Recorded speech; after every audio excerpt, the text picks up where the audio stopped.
A boy, tied to a fence, begged for water, then whispered his dead son's name. The boy's wrists were cut raw where the rope dug into him. His head hung low, hair matted with dirt and blood. Flies circled his mouth as he whispered, "Water." A murmur spread through the people who had gathered along the fence line. Someone said he didn't look right. Someone else muttered he looked near dead. Sheriff Amos pushed through them, boots grinding in the dust, his face stiff with the weight of all eyes on him. The boy raised his head, lips cracked, eyes glazed. Water. Amos crouched low, close enough to smell the sour sweat and iron tang on him. Who did this? The boy's voice came soft, near a whimper. "Please, water." A woman from the crowd snapped, "Give him some, for God's sake." Amos looked back at her. "Shut your mouth." The boy licked at dry lips, his voice breaking. "My son, my boy. I want my boy." The words rippled through the crowd. Someone laughed nervously. Someone else hissed, "He's just a child." Amos's jaw tightened. He leaned closer. "What did you say?" The boy shivered, eyes rolling back. "My son, he's in the dirt."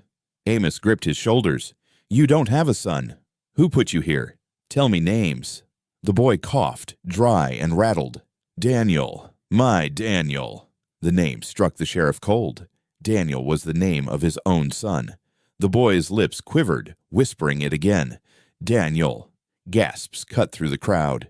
A man spat in the dust. "That's the sheriff's boy. Been dead near 3 years." Amos's throat locked. His grip on the boy's shoulders tightened until the child groaned. He could hear the mutterings, the hiss of disbelief circling him like smoke.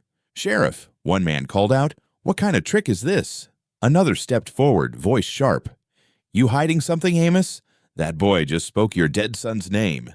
Amos stood, drawing his hand back slow, pointing it at them like a warning. "Shut it down, all of you. Go home." Nobody moved. The crowd pressed in, their eyes burning with hunger for answers. The boy sagged against the fence, mumbling the name again, like a prayer, like a curse. Amos knelt fast, pressing a hand over the boy's mouth. "Enough." The boy's eyes went wide with fear. His muffled voice still formed the word. "Daniel." Amos pulled back, sweat cold on his skin. He barked at his deputy. "Cut him loose." The deputy hesitated. "Sheriff, what if he—" "Do it," Amos snapped. The rope sliced, and the boy slumped into Amos's arms, light as a sack of grain. Too light. Amos lowered him to the ground. "Water." The boy whispered again, breath thin as smoke. Amos's deputy handed him a flask. Amos lifted it to the boy's lips. The water spilled fast, too fast. The boy coughed, choking, but swallowed. His hands clutched at Amos's shirt, grip desperate. "Easy," Amos muttered, shaking him loose. The boy's nails scraped fabric. His eyes glistened. "My son's waiting." Amos froze. "Stop saying that." The boy smiled faintly, a hollow grin. "He's cold. You left him." The crowd stirred with low voices. Someone whispered, "He knows." Someone else said, "This ain't right." Amos stood fast, fists tight, his shadow falling long over the boy. "You all heard nothing. Not a word." A man stepped forward, bold. "We all heard it." "Don't tell us what we heard." "Go home," Amos growled. The man spat again. "Sheriff, you burying more than law out here?" Amos's hand went to his revolver. The crowd fell quiet, though their eyes stayed hot. The boy moaned low, rocking on the ground. "Daniel, Daniel!" Amos snapped at his deputy. "Get him in the wagon, now!" The deputy lifted the boy, struggling as he kicked weakly, crying the name with each breath. The crowd followed at a distance, whispering like locusts. Amos climbed onto the wagon bench, jaw set, eyes burning. He didn't look back at them. He didn't dare. The boy curled against the boards, muttering in rhythm, the same word over and over. "Daniel, Daniel, Daniel." The sound crawled under Amos's skin. He gripped the reins until his knuckles whitened. From the crowd, the woman's voice rose sharp and cutting. "Sheriff, you gonna answer him, or you gonna silence us too?" Amos flicked the reins, wagon lurching forward. The boy's whisper trailed behind him, but it filled the sheriff's ears all the same. Daniel. The name stayed with him as the fence grew smaller in the distance. The wagon jolted to a stop in front of the sheriff's office, the horse snorting, dust clouding up around the wheels. Amos climbed down slow, his shoulders tight, the weight of the boy's whispers still clawing at him. The deputy pulled the boy down, half carrying him inside. Folks had followed at a distance, forming knots along the street, whispering sharp and restless. "Back off!" Amos barked, turning on them. "All of you, go home." A man spoke up. "That boy's cursed. You heard him. He called your dead son's name." Another spat. "What you hiding, Sheriff?" "Don't tell me it's nothing." "Shut your mouths," Amos growled. "Ain't nothing to see here." The crowd didn't move. A woman clutched her shawl tighter and said, "My mama always told me the dirt don't keep secrets." "Maybe the boy's proof." Amos's hand hovered near his holster. "I said go." His voice was cold, hard enough to make a few scatter, but most stayed. Murmurs swelled, talk of curses, of madness, of God's hand striking back. Inside, the deputy laid the boy on a cot. Amos shut the door against the voices outside. He turned to the boy, his face set. "Talk. Who tied you up? Who put you on that fence?" The boy's eyes fluttered. His lips moved slow. "My son, waiting in the dirt." Amos slammed a hand on the table. "You ain't got a son. Say who did this." The boy coughed, dry, ragged. "He's cold. He's still calling." "He said you'd come." The deputy frowned. "Sheriff, this don't make sense." "Quiet!" Amos snapped. He crouched closer. "You hear me, boy? Give me names. I'll drag them in." The boy's gaze drifted past him, fixed on some corner of the room no one else could see. "He's under. He don't sleep. He keeps his eyes open in the dirt." Amos's breath caught in his chest, his fists clenched. "Enough of this." The deputy shifted uneasily. "Sheriff, maybe he's just sick. Fever talking." "Fever don't know names," Amos said. The boy sat up suddenly, trembling. "You left him there, tied, waiting. He called me father. He called me home." The words cracked through the room. Amos grabbed his shoulders. "Stop! Stop right now!" The boy's face twisted into a weak smile. "He said he wants you to dig." Amos shoved him back against the cot, stepping away as if burned. His chest rose heavy, sweat at his temples. The deputy swallowed hard. "Sheriff, maybe we ought to get a doctor."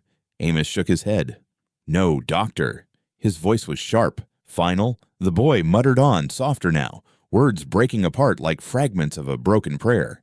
"Fence, rope, grave, Daniel." Amos turned pacing. The deputy glanced at him. "What if the folks outside don't quiet down? They're saying it's a curse, saying it's the old blood coming back." "Let them talk," Amos growled. "They don't know a damn thing." "Seems like they think you do," the deputy said carefully. Amos spun on him. "Watch your tongue." The boy stirred again, eyes rolling. "My son, he's waiting. He's cold. He knows the sheriff's boots." The words froze the room. The deputy stared. "Sheriff, what's he mean by that?" Amos's jaw tightened. "He don't mean nothing. He's half dead, spitting nonsense." The boy's voice cracked into a whisper. "I saw him. His hands in the dirt. Nails broke. He called me father." Amos slammed his fist against the wall, making the deputy flinch. "Shut him up." The deputy knelt, trying to soothe the boy. "You need rest, son. Just rest." The boy only murmured again. "Daniel, Daniel." The deputy looked back at Amos uneasy. "He keeps saying your boy's name. Sheriff, people are going to hear." "No one hears a thing," Amos snapped. His voice lowered, iron in every word. "If anyone breathes this outside these walls, they'll answer to me."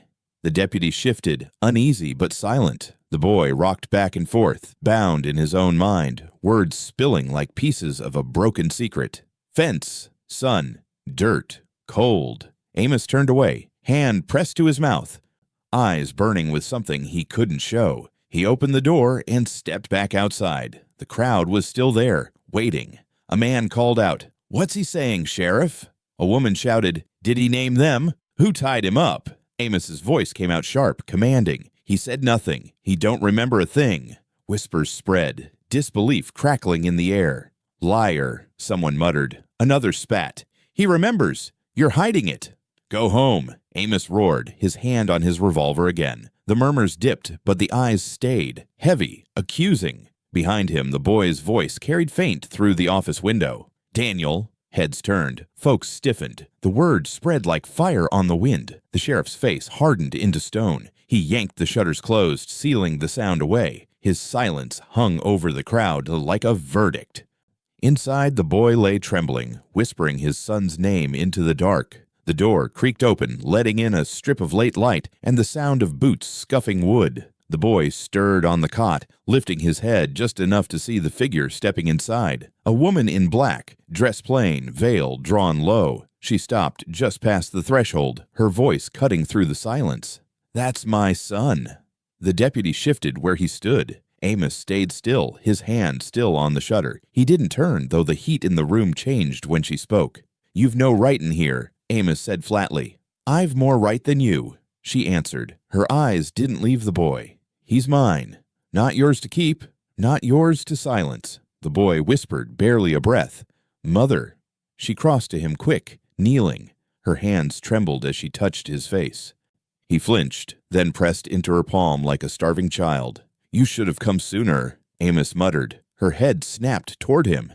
"And you should have kept him safe. But you never did, Amos. Not when he was mine, not when he was gone." The deputy looked between them, unease sharp in his eyes. Amos stepped forward finally, his voice iron. He was found tied to a fence, beaten, left near dead. Whoever did it, she cut him off. Whoever did it sits in fine clothes, drinking clean water, smiling at his Sunday crowd, and you'll never lay a hand on them, not while you wear that badge. Amos's jaw clenched. "You don't know what you're talking about." "Oh, I know." Her voice was quiet now, steady. "You protect them, always have. Same men who buried truth beside your own boy." The room snapped taut with her words. Amos's fists curled at his sides. "Don't you speak his name." Her eyes hardened. "Then why does my son speak it? Why does he call to Daniel if nothing ties you to this?" The boy stirred, mumbling again. "Daniel, cold in the dirt." The woman stroked his hair, whispering, "Hush, child. You're safe now." Amos stepped closer. "He ain't safe. Whoever tied him out there meant to finish it. If they know he's alive, they'll come again. And you'll open the door for them." She rose to her feet, standing tall before him. "You think I don't know how this town works. The fence wasn't for him. It was for me.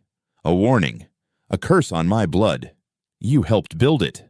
Amos's voice broke sharp. "That's a lie. You look me in the eye and tell me you haven't carried their secrets." His stare faltered, just for a second. She saw it. She pressed harder. "Your silence keeps them clean. Every boy tied, every grave hidden, every widow made small. Your badge is stamped on it." The deputy finally spoke. "Ma'am, you should lower your voice." She turned on him, fierce. "You'll silence me too." Like he silences his dead. The boy groaned again, words slipping through his cracked lips. "Father," waiting. Her eyes filled, but her voice stayed steady. "You hear him, Amos. He don't call to me. He calls to you. And you know why." Amos shook his head. "No." "Yes." She stepped closer, so close their breath crossed. "You buried more than a son. You buried the truth with him. And now the dirt's coughing it back up." Amos's face twitched, rage and grief tangled tight. "Walk away. Take your boy and leave this town tonight before you stir something you can't control." She didn't blink. "I've been walking away my whole life. From him, from you, from every lie dressed as law. I won't do it again." The deputy shifted nervously. "Sheriff, maybe we ought to—" "Stay out of this," Amos snapped. His eyes burned on her. "I'm telling you plain. If you don't leave, they'll come for you, and I won't stop them." She let the words hang in the air, then leaned closer, her whisper sharp as glass. "Let them come. I'll bury every one of them if I have to. You included." The boy whimpered, clinging to her dress. She bent and pulled him close, whispering into his hair. He clutched at her like he'd drown without her. Amos's chest heaved. His hand trembled near his holster, but he didn't draw. He turned away, pressing both palms flat on the table, bowing his head as if the weight might crush him. "You don't understand," he muttered. "I understand enough." Her voice softened, but it cut deeper. "You're a man who let the powerful choke this town, and now their hands are around your throat too. You can't breathe without them, you can't move. But I can." She pulled the boy to his feet, steadying him as he swayed. He looked between her and Amos, confusion swimming in his eyes. Amos straightened, voice low. "If you walk out with him, you put a mark on your back." She faced him fully. Then let them mark me. I'll wear it louder than your badge." They stood locked in silence, nothing but the boy's thin breaths breaking between them. The deputy looked to Amos, then back to her, waiting for orders. Amos's hand finally fell from his belt. His voice came out broken. "Go then, but don't come back when the fire starts." Her chin lifted.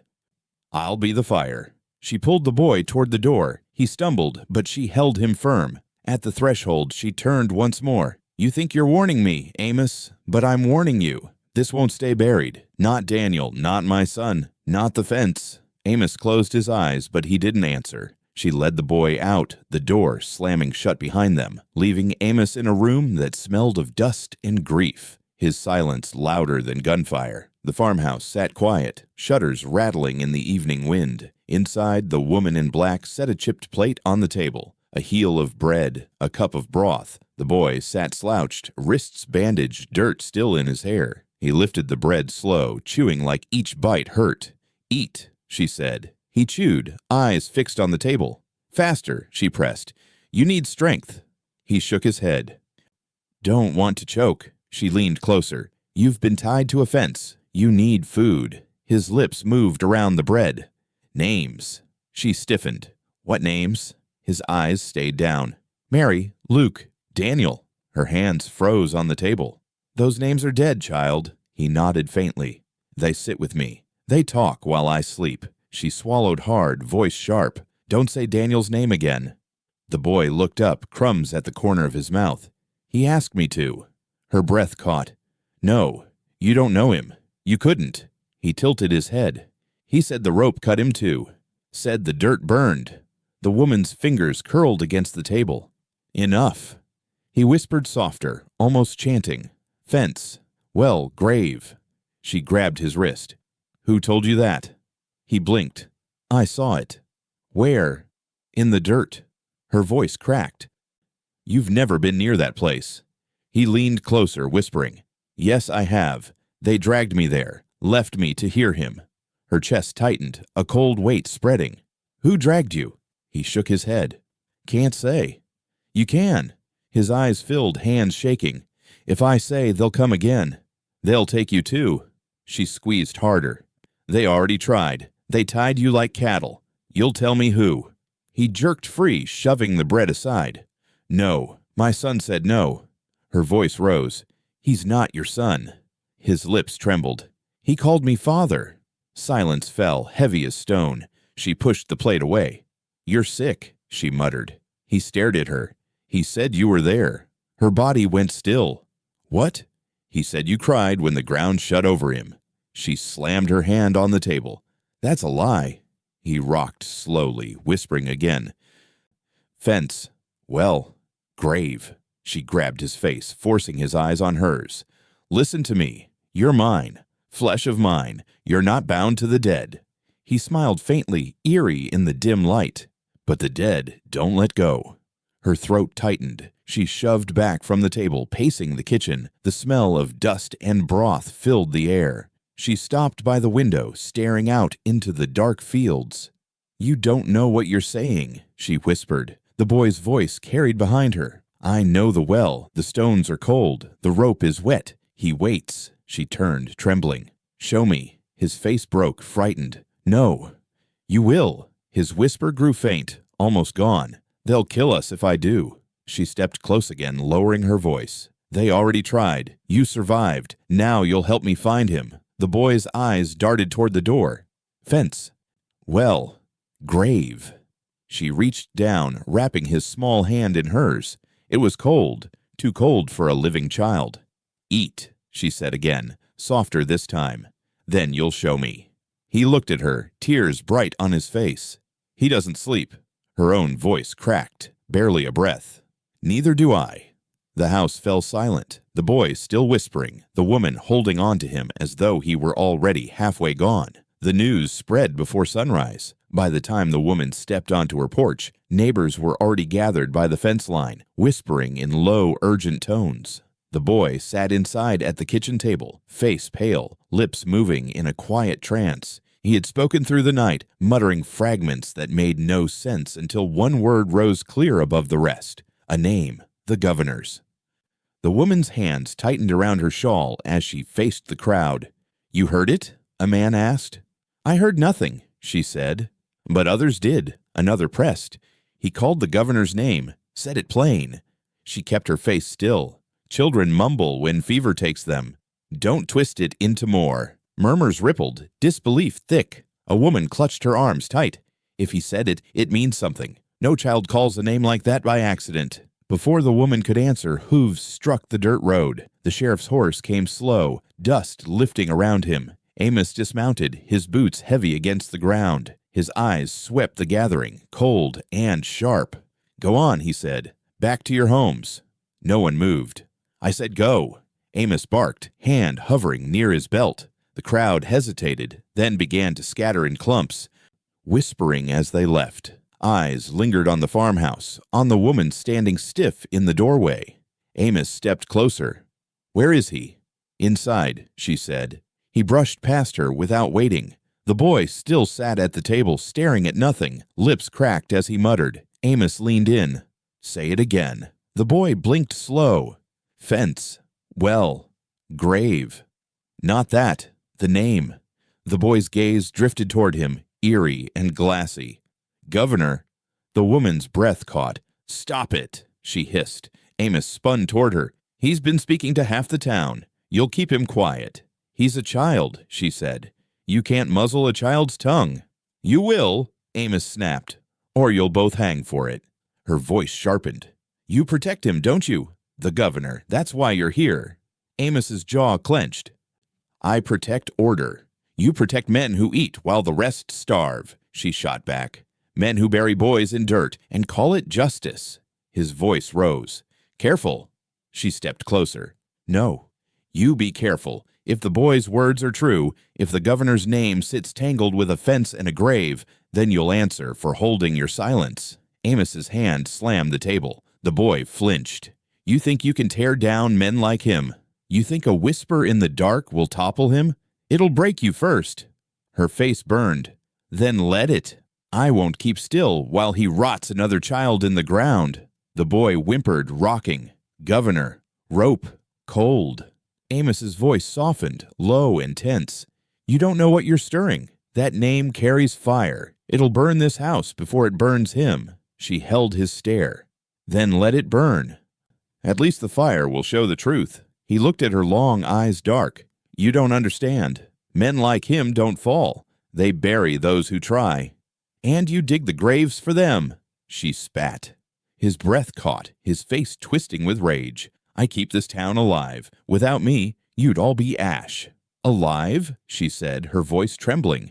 "You call this alive? Fences, graves, boys whispering to the dead." The boy's voice cracked again. "Governor, son." Amos turned on him, kneeling fast. "You shut your mouth." The boy recoiled, clutching the edge of the table.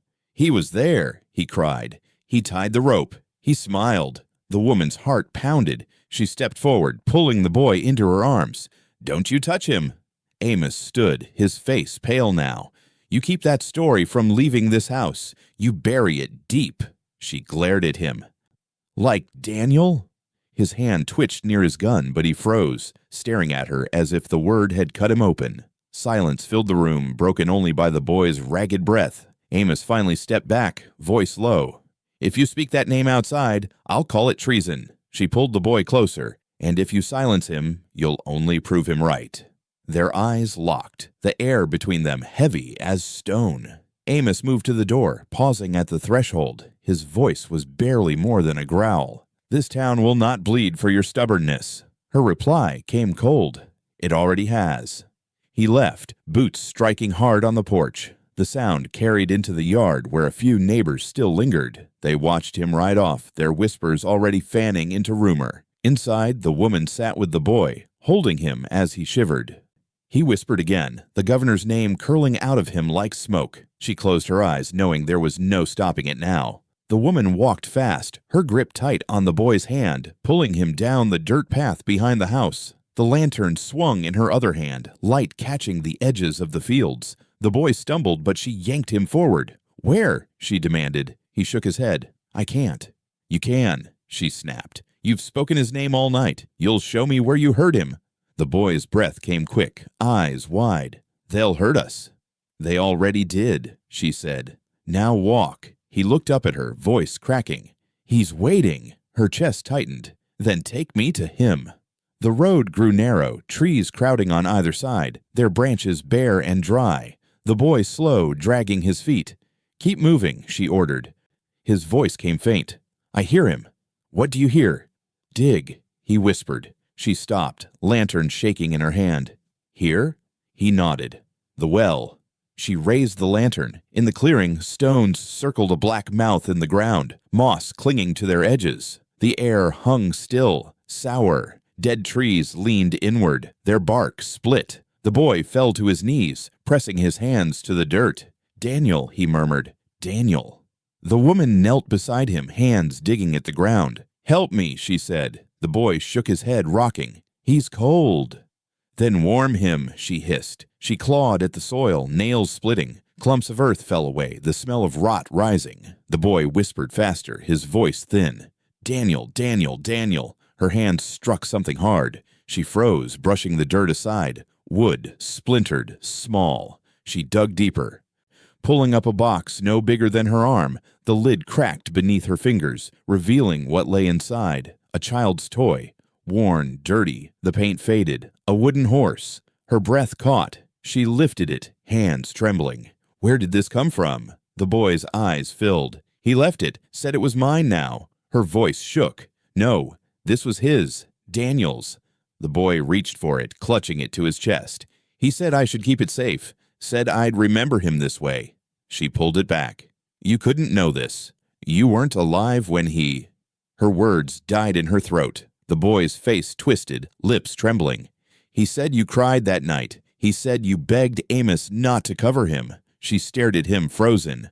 "How do you know that?" "He told me," the boy whispered. "In the dirt. His voice is still there." The woman staggered back, the toy slipping from her fingers. It hit the ground with a hollow sound. She pressed her hands to her face, shaking. The boy crawled to the edge of the well, peering down into the darkness. "He's still calling." She grabbed his arm. "Stay back." "He wants me," the boy said. "He said I should lie with him." She pulled him close, her voice breaking. "No, you're not going near that hole." He stared into the black, whispering again. "Daniel." The wind rose, stirring the dead branches overhead. She clutched him tighter, the toy lying between them in the dirt. Her voice came low, raw. "If he's calling, then we'll answer, but we'll do it my way." The boy's tears streaked his face. "He said you'd come." Her grip hardened. "I came, and I'll dig until every lie is out of this ground." The boy sobbed against her chest, his voice muffled. "He's cold. He's waiting." The lantern flickered, shadows stretching long across the trees. She looked at the well, at the dirt scattered, at the wooden horse between her boots. Her jaw set, and she held the boy close, the whispers of the dead still curling through the night. The knock came heavy, rattling the door against its hinges. The woman froze where she stood, lantern low in her hand. The boy sat at the table, clutching the wooden horse against his chest. The knock came again, harder this time. "Open up!" a voice barked, rough, muffled by cloth. "We know he's in there." Her heart kicked hard. She grabbed the boy's arm. "Cellar, now!" He shook his head. "No." "Yes." She pulled him up, dragging him across the floor. His bare feet scraped the boards. She yanked the trap open, shoving him inside. "Quiet. Don't speak." Not a word. He clutched her hand tight. "They'll take you." "They'll have to kill me first," she said. She shut the trap and pulled the rug across. The door splintered as the lock gave way. Masked men filled the frame, rifles in their hands, eyes shadowed beneath cloth. "Where is he?" one demanded. She stood tall, lantern steady. "Who?" "Don't play," another snapped. "The boy. Bring him out." She shook her head. "No boy here." One stepped forward, the barrel of his rifle gleaming.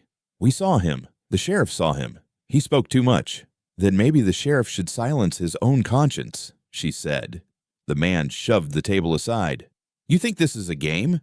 Her hand hovered near the shotgun, leaned against the wall. "You step 1 foot further, you'll bleed on my floor." The men laughed, low and cruel. "You think you can fight all of us?" "I don't need to," she said. I only need one shot to take the first, and the rest of you will scatter. One spat. You're just a woman. Her voice cracked sharp. And you're cowards, hiding your faces. The room snapped tense, the air thick with hate. From beneath the floorboards came the faintest whisper. Daniel. The men froze. What was that? She stepped forward, shotgun in her grip. Nothing but the dead. You afraid of them too? They hesitated, shifting uneasy. One raised his rifle. Move aside. No. Gunfire cracked sudden, deafening. The lantern shattered, plunging the room into dark. Smoke filled the air, wood splintering. She dropped flat, shotgun blazing. A man screamed, stumbling back. Get her! Another shouted. She crawled fast, hands burning against the floorboards.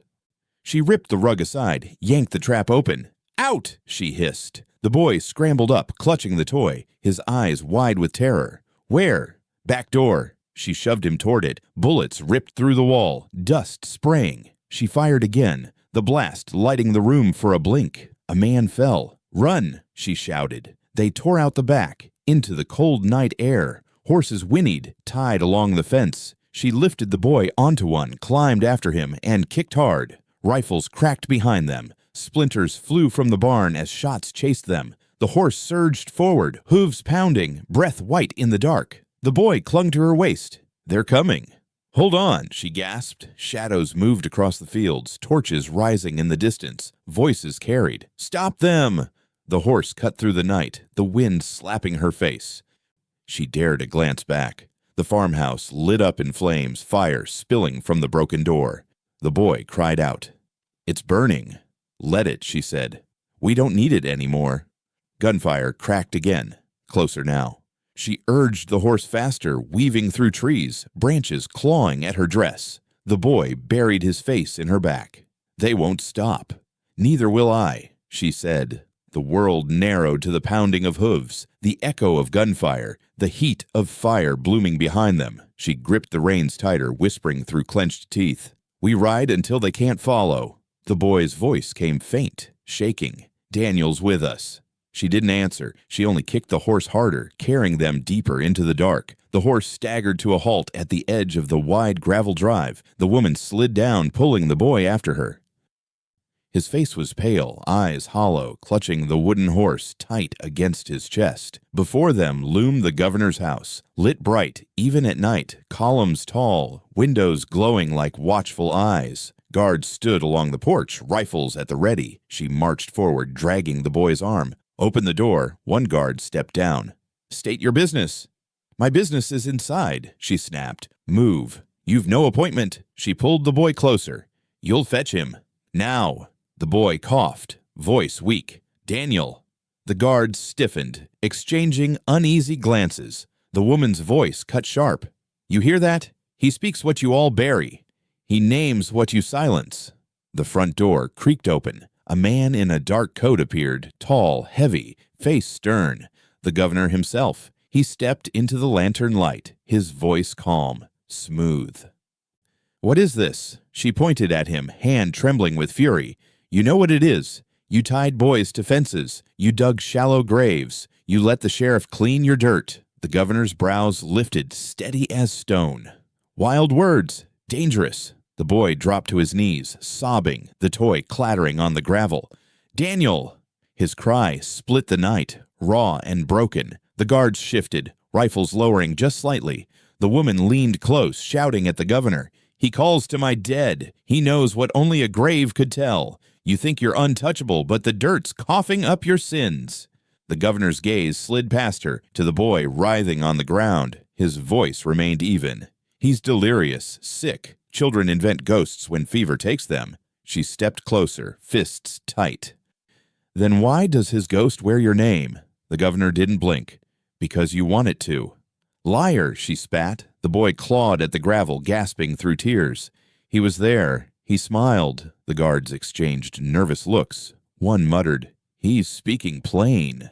The governor's voice hardened. Silence. The boy kept sobbing. Daniel, my son. My son. The woman knelt, clutching him to her chest. Say it louder, child. Make them all hear. The governor's hand twitched.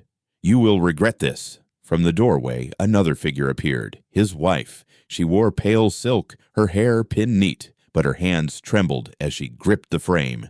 Her eyes locked on the boy, then darted away. The woman caught it. She knows. Look at her hands shake. She's heard the cries in her own halls. The governor's jaw tightened. Inside, he barked at his wife. She didn't move. Her lips parted, no sound coming out. The boy's voice cracked again, whispering, "Daniel." The governor took a step forward, looming over them.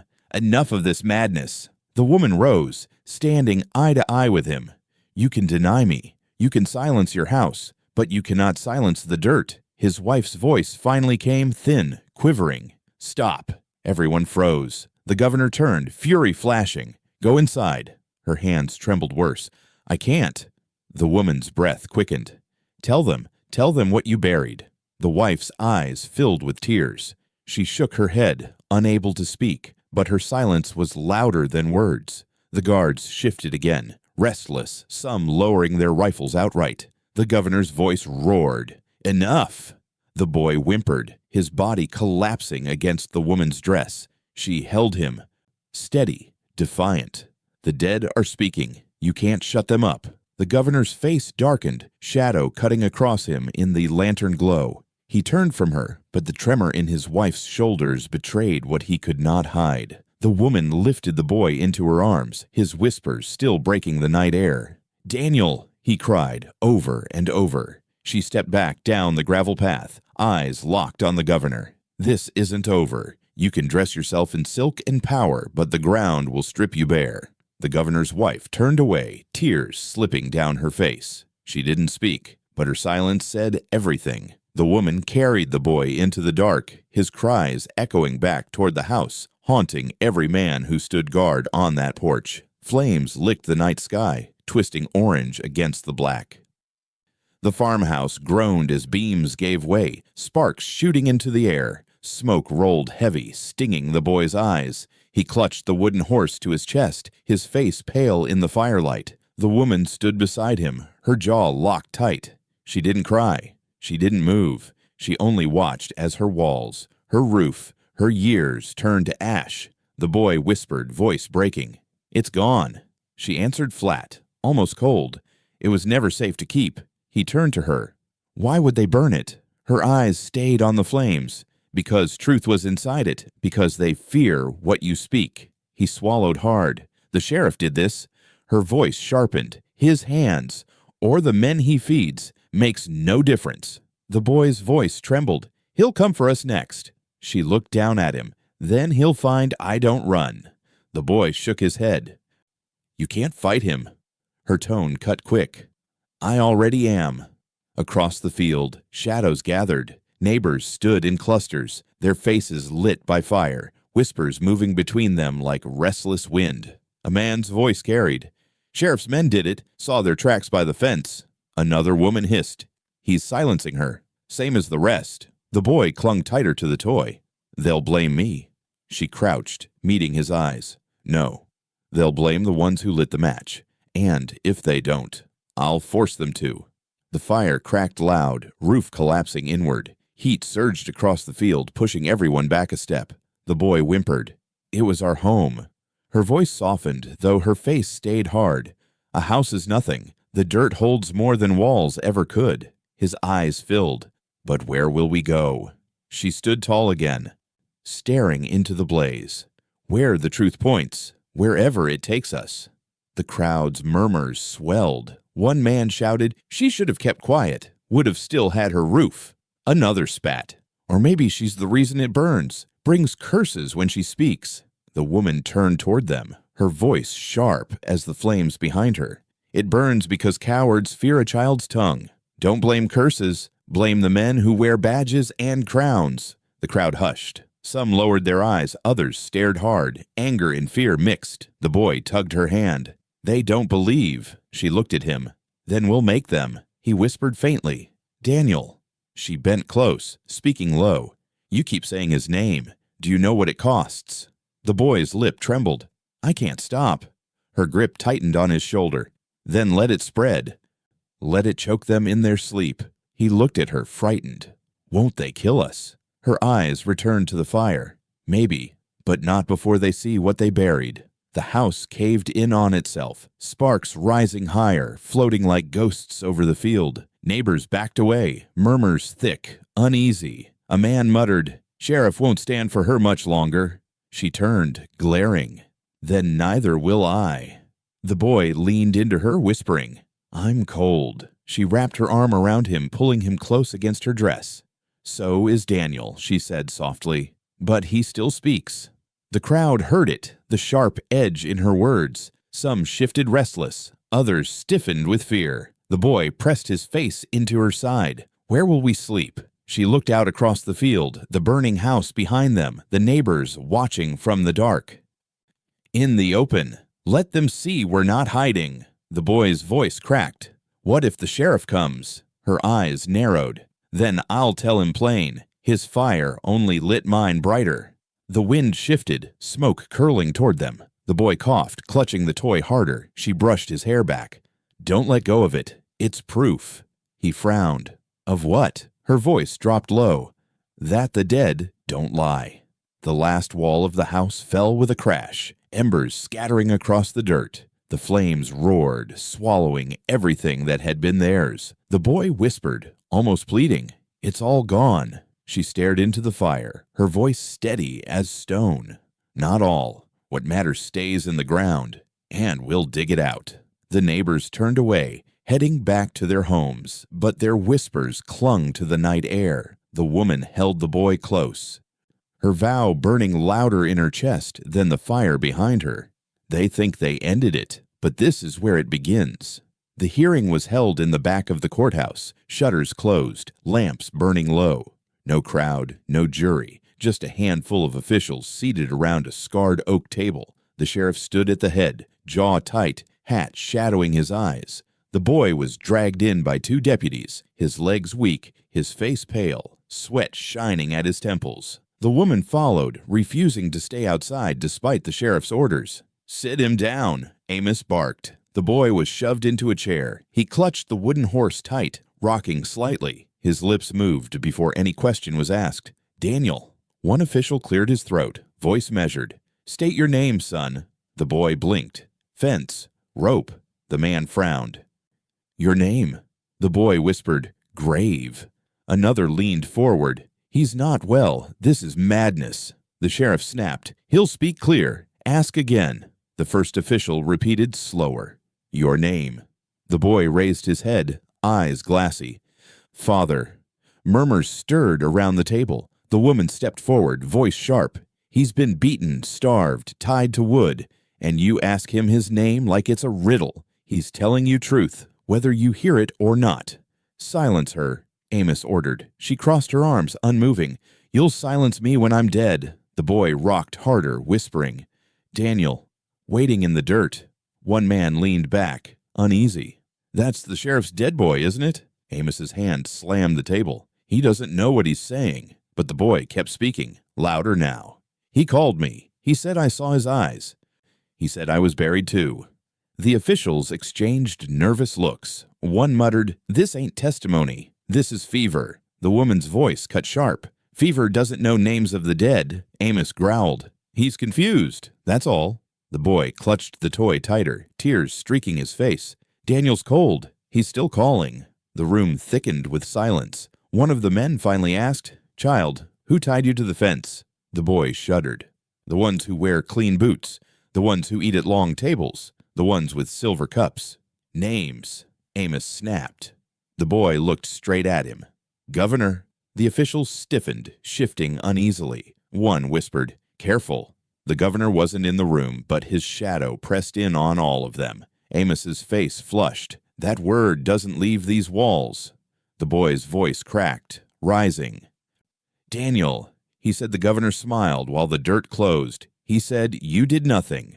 The table erupted with voices, some shouting to calm him, others to stop. The woman raised her hand. "Hear him. Every word is what you've buried." An official slammed his palm down. "This isn't a court. This is chaos." The boy screamed, the sound tearing out of him. "Daniel!" Chairs scraped back, men standing, some crossing themselves, others backing away, as if the word itself burned. The sheriff grabbed the boy by the shoulders, shaking him hard. "Stop it! Stop!" But the boy only sobbed the name again and again, broken, relentless. The woman rushed forward, pulling him free, holding him against her chest. "You won't break him, Amos. Not like you buried your own." The sheriff's face twisted, rage and grief tangled, his hand jerking toward his gun. One of the officials shouted, "This hearing's over. Shut it down." Voices tangled, boots pounding as the room dissolved into shouts. Some called for order, others for silence, none able to control it. The woman held the boy tight, her voice low but steady. "It's too late. You can't silence him now. His name's in every mouth." The sheriff stood frozen, gun half drawn, sweat on his brow. The boy whimpered against her, whispering the dead name softer now, like a prayer. "Daniel," he breathed. The officials spilled out, their whispers frantic, already spinning lies to smother what they'd heard. The hearing had collapsed before it began. The woman stared at the sheriff, her voice cutting through the wreck. "Your silence broke tonight, and it won't hold again." The boy clung to her, trembling, his whispers echoing as the courthouse fell into chaos. The night air was heavy, pressing against the windows of the boarding house, where she and the boy had found shelter. He lay curled on the cot, whispering in his sleep, clutching the wooden horse against his chest. She sat by the table, lantern low, staring at the flames as if they might spell out the truth she already feared. A soft knock broke the silence. She rose, heart racing, hand brushing the shotgun propped by the door. "Who is it?" A voice answered, trembling, hushed. "Open, please."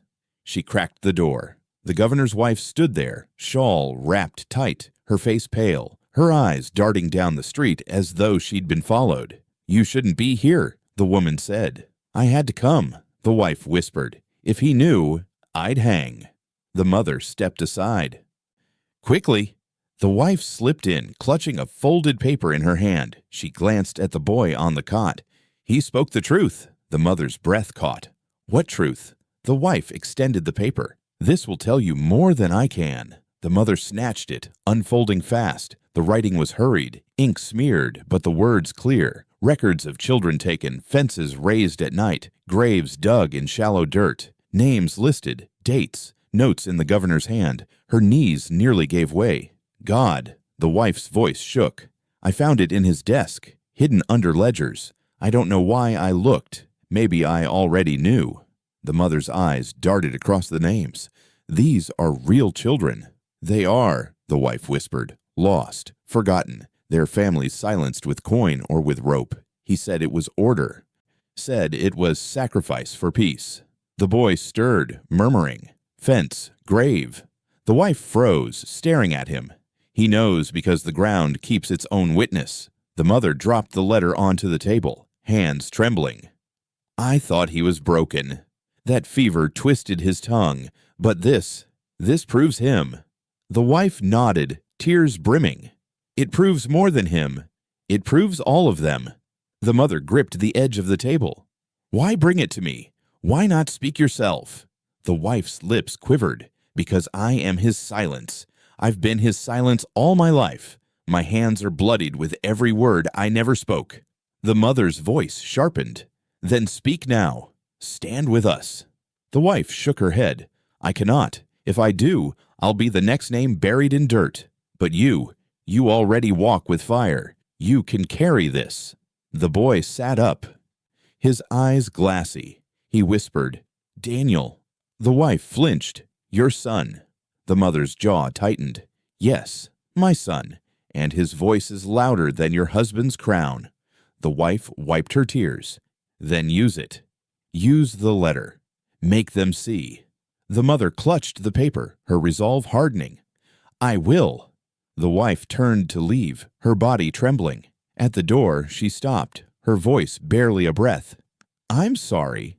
The mother didn't answer. She only looked at the boy, who now sat rocking on the cot, his whisper rising again, steady, relentless. "Fence. Well, grave." She pressed the letter against her chest. "You were never mad," she whispered to him. "You were remembering, for all of them." The lantern flickered, shadows bending across the walls, as if the dead themselves had leaned in to listen. The morning broke with gray skies, the kind that made the dirt look darker, heavier. The woman walked at the front of the crowd, the boy's hand in hers, the governor's wife's letter tucked tight in her pocket. Behind her, neighbors followed, some clutching shovels, others clutching fear. Their whispers rose like a hum. "Where's she taking us?"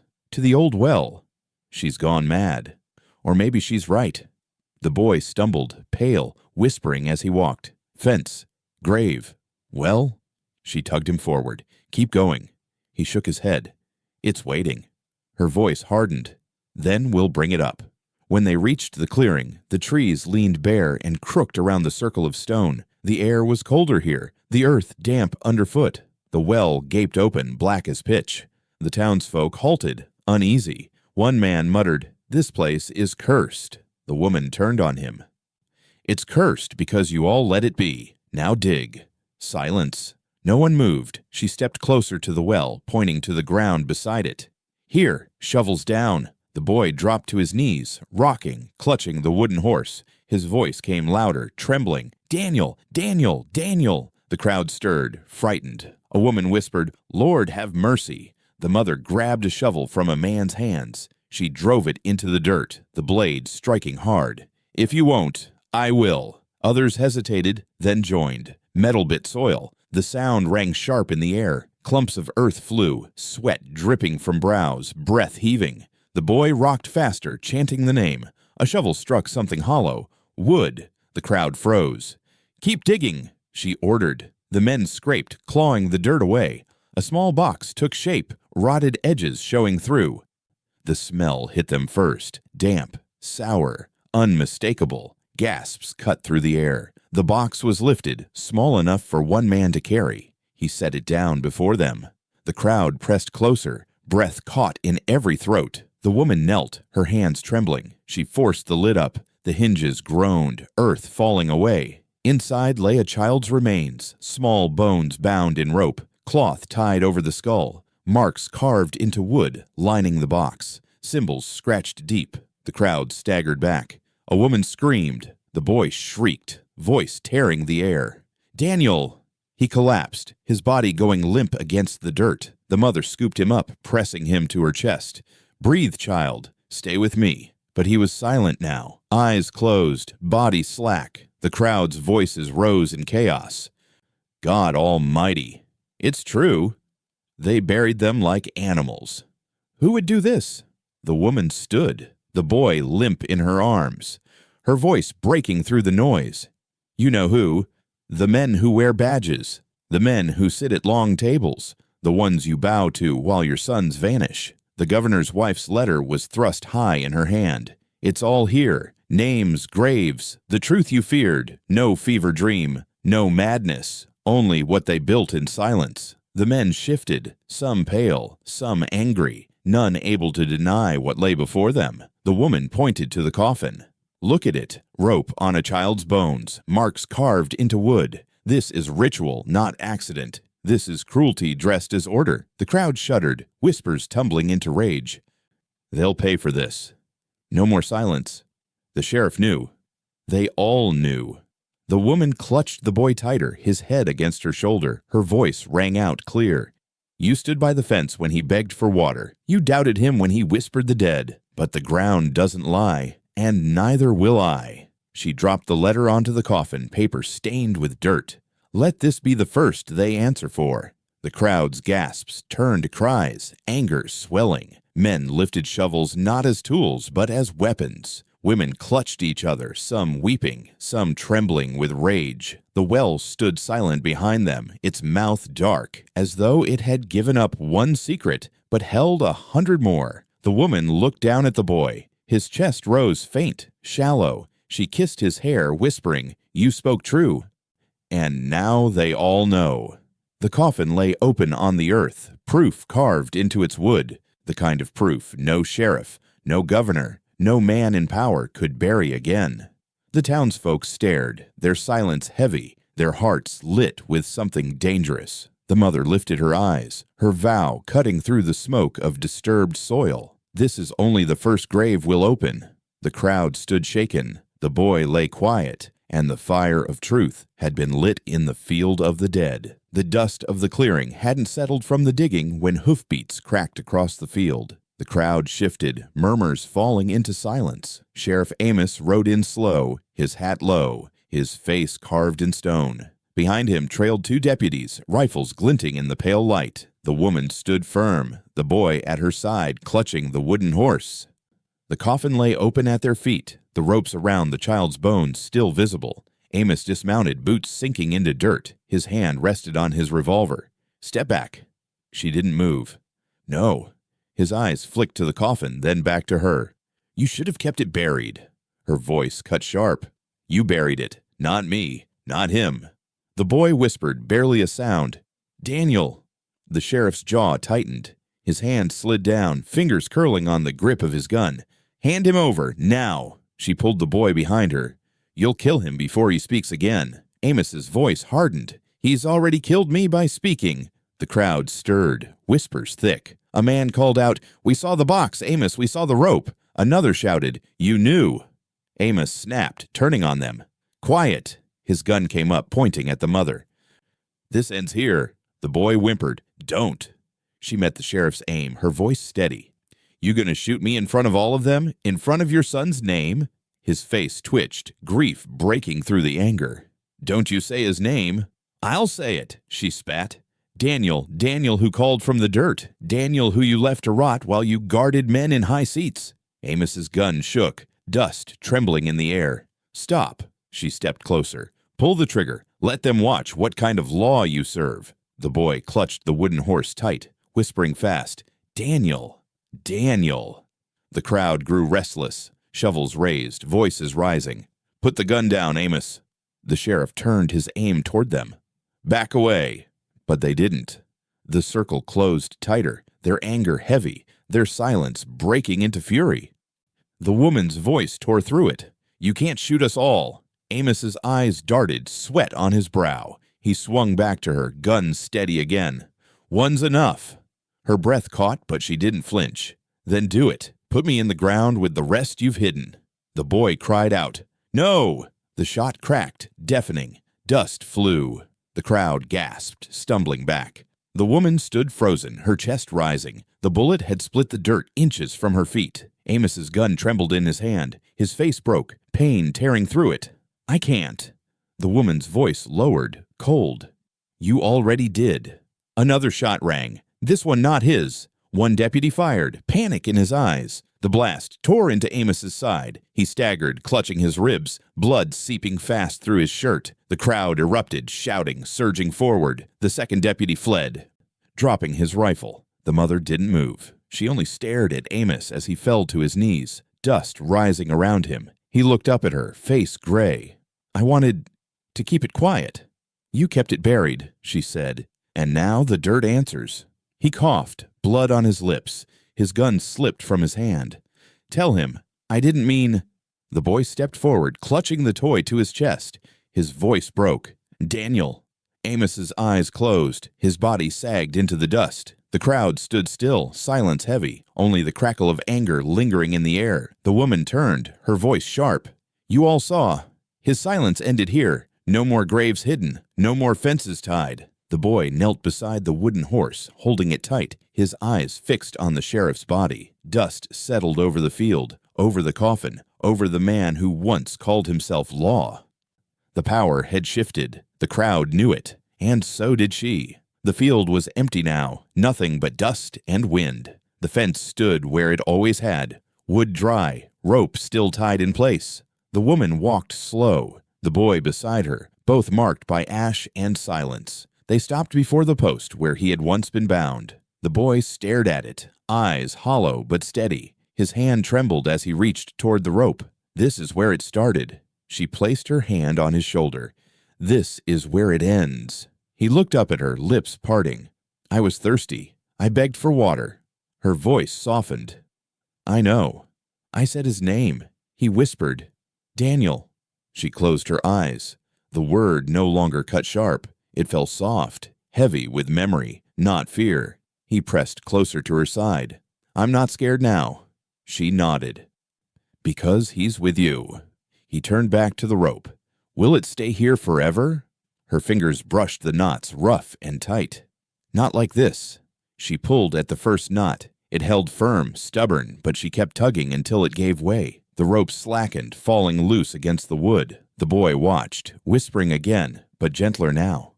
Daniel. She untied another knot, slower this time, each twist an unmaking. You're free of it. He is too. The boy's hands clutched the wooden horse. Does that mean he'll stop calling? Her voice shook. No, it means you'll carry him without chains. They stood in silence, the last knot before her. Her fingers paused, trembling. The boy touched her hand. Do it. She pulled. The rope fell to the ground, coiling in the dirt like something finished. The boy exhaled, long and shaky. His whisper came one last time. Daniel. But this time it wasn't a plea. It was a name spoken with love, carried gentle on his breath. The woman bent down, picking up the rope. She laid it across the fence, no longer binding, just resting. She turned to the boy. We don't belong here anymore. He nodded, clutching the toy to his chest. Where will we go? Her voice steadied. Anywhere the dirt hasn't been silenced. They turned from the fence, walking slow across the field. The boy glanced back once, eyes soft, as though seeing both himself tied there and freed in the same breath. The woman didn't look back. Her steps were firm, leading him forward. The fence stood quiet behind them, stripped of its rope, the night air carrying only the faint echo of a name no longer cursed.